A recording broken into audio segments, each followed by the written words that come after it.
Welcome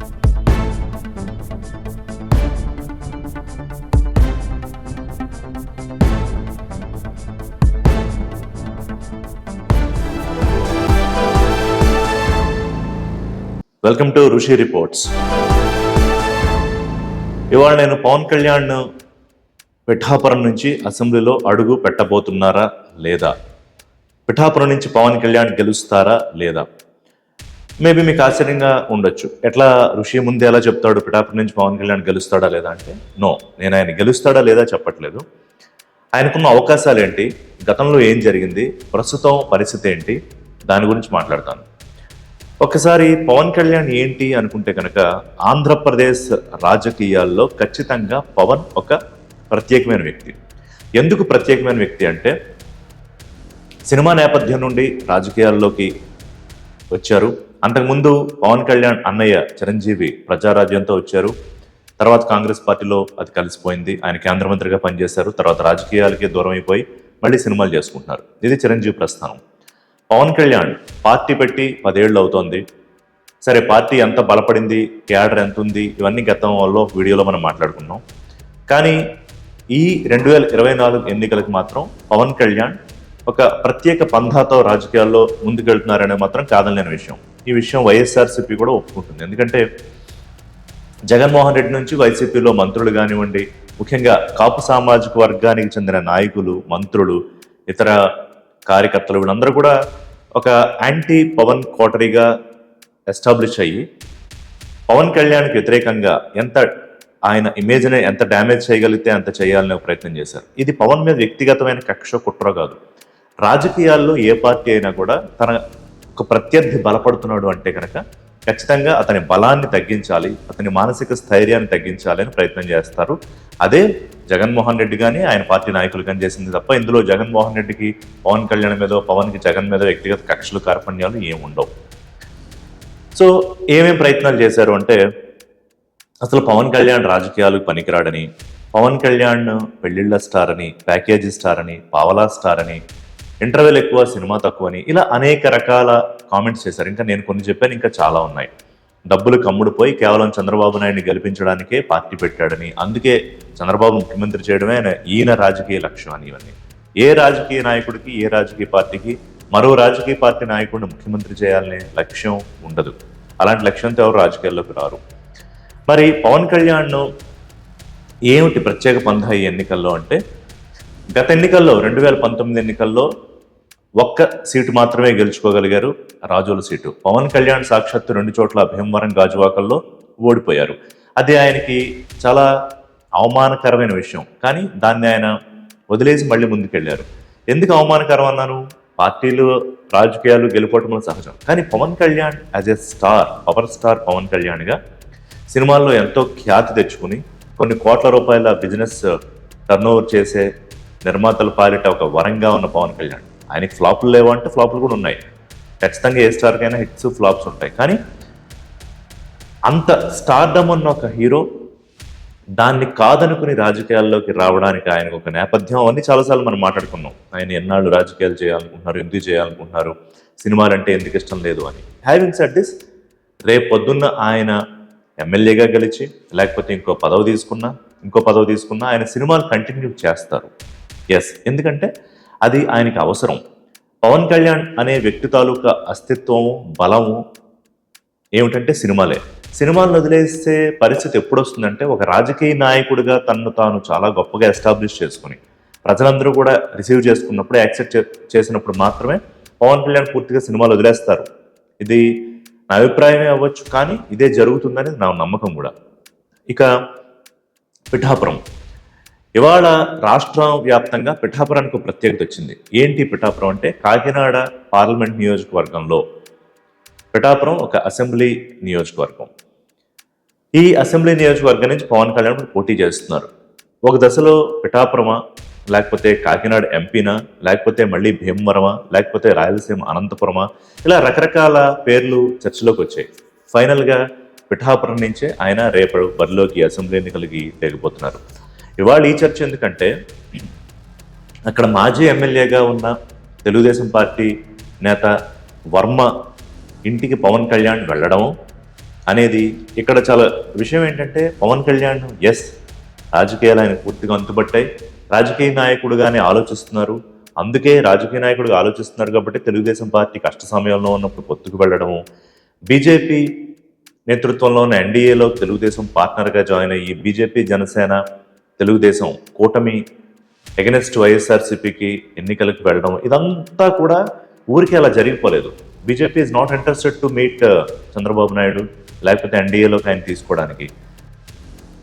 Chandrababu నాయుడుకు కూడా అంత ధైర్యం ఏం లేదు బీజేపీతో కలిసి ఎన్నికలకు వెళ్ళడానికి. ఎందుకంటే ఆయన ఈక్వేషన్స్ ఆయనకు ఉన్నాయి. మోర్ దాన్ 25% ఉన్న మైనారిటీ ఓటు కానివ్వండి, లేకపోతే క్రిస్టియన్ మైనారిటీ, లేకపోతే మాల సంబంధించిన నియోజకవర్గం ఓట్లు కానివ్వండి, లేకపోతే ముస్లిం సంబంధించిన ఓట్లు కానివ్వండి, ఇవన్నీ ఎక్కడ దూరం అవుతాయో అన్న భయం ఆయనకుంది. అందుకే మొన్న ఒక చోట మాట్లాడుతూ పొత్తుకి నేనేమి వెనకాల వాడలేదు, బీజేపీ వాళ్ళు అడిగితే నేను వెళ్ళాను కూడా ఆయన ఏదో చెప్పుకునే ప్రయత్నం చేస్తున్నారు, విచ్ ఇస్ అన్నెసరీ. సో మనందరికీ క్లియర్గా తెలుసు, నడ్డాతో భేటీ అయ్యారు, అమిత్ షాతో భేటీ అయ్యారు, 2-3 సార్లు చర్చలు జరిగాయి. పవన్ కళ్యాణ్ చంద్రబాబు కలిశారు, చంద్రబాబు నాయుడు పవన్ కళ్యాణ్ కలిశారు. ఫైనల్గా కూటమి అనేది ఏర్పాటు జరిగింది, కలిసి ఎన్నికలకు వెళ్తున్నారు. ఇది జరిగిపోయింది. అయితే ఇప్పుడు పిఠాపురం తాలూకు ప్రత్యేకత ఏంటంటే ప్రస్తుతం అక్కడ పెండెం దొరబాబు ఆయన సిట్టింగ్ ఎమ్మెల్యేగా ఉన్నారు వైసీపీ నుంచి. ఆయన గతంలో 2004లో ఇదే తెలుగుదేశం పార్టీ పొత్తులో బీజేపీ నుంచి ఎమ్మెల్యేగా గెలిచారు. అలాగే మళ్ళీ రెండోసారి ఆయన వర్మ 2014లో ఇండిపెండెంట్గా పోటీ చేసిన వర్మ తర్వాత తెలుగుదేశం పార్టీలో జాయిన్ అయ్యారు. 2019లో ఆయన పెండెం దొరబాబు చేతుల్లో ఓడిపోయారు. ఇప్పుడు కూటమిలో భాగంగా ఆయన సీటు పవన్ కళ్యాణ్కి ఇవ్వాల్సి వచ్చింది.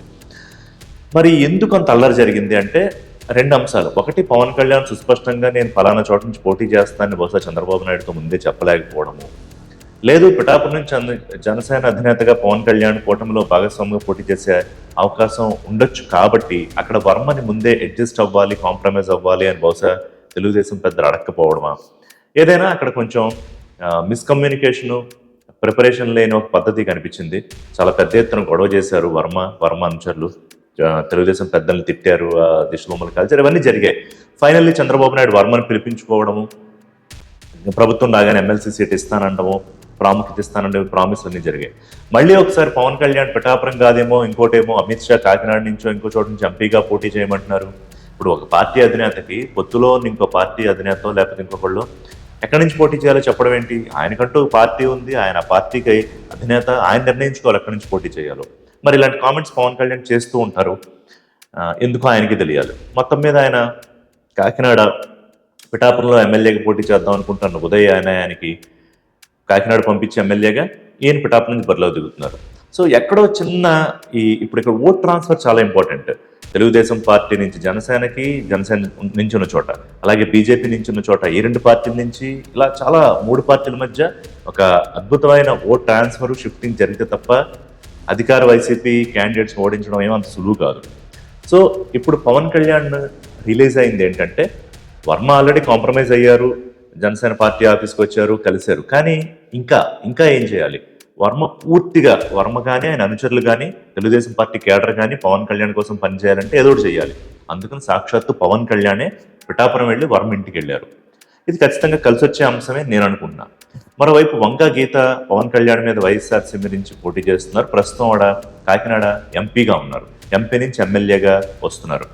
సో ఆవిడ చాలా కాన్ఫిడెంట్గా ఉన్నారు. గతంలో ఎమ్మెల్యేగా చేసిన అనుభవం, కాకినాడ ఎమ్మెల్యేగా, అలాగే బలమైన కాపు సామాజిక వర్గం, అక్కడంతా ఎక్కువ కాపులు కాబట్టి పవన్ కళ్యాణ్ అక్కడికి వెళ్ళారు.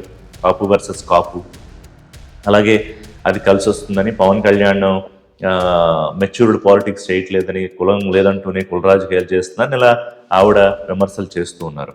చూడాలి ఎంతవరకు వైఎస్ఆర్సీపీ నుంచి వస్తున్న వంగా గీతను కాదని బీజేపీ, తెలుగుదేశం, జనసేన అభ్యర్థిగా పవన్ కళ్యాణ్ను, పైగా ఆయనకంటూ ఉన్న వ్యక్తిగతంగా ఉన్న ఒక స్టార్ ఇమేజ్ను, మారిన రాజకీయ పరిణామాలను ఇవన్నీ క్రోడీకరించుకొని పిఠాపురం ఓటర్లు పవన్ కళ్యాణ్ని అసెంబ్లీకి పంపిస్తారా అనేది biggest question. Pawan at the rate of Pithapuram to assembly వెళ్ళబోతున్నారా ఈసారి తేలాల్సిన అవసరం.